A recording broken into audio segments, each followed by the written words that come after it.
السلام علیکم ورحمت الله وبرکاته.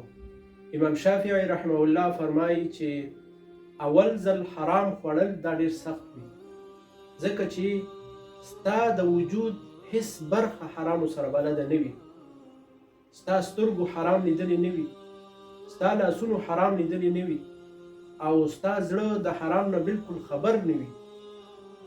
نو داسې حالت کې حرام اخیستل، حرام خوړل او حرام کار کول دا ډېر سخت وي.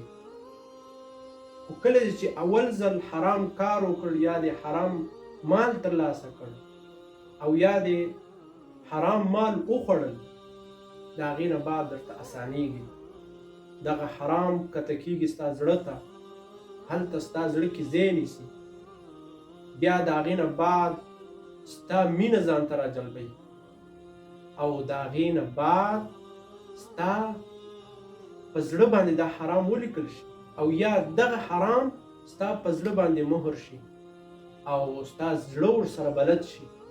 د هغې نه بعد بیا ستا زړه، ستا ټول وجود د حرامو د ترلاسه کولو لپاره کوشش کوي، او ستا دماغ تل د حرامو کار، د حرامو مال، د حرامو خوراک کې فکر کوي، او بیا ته د هغې نه بغیر ژوند نشي کولی.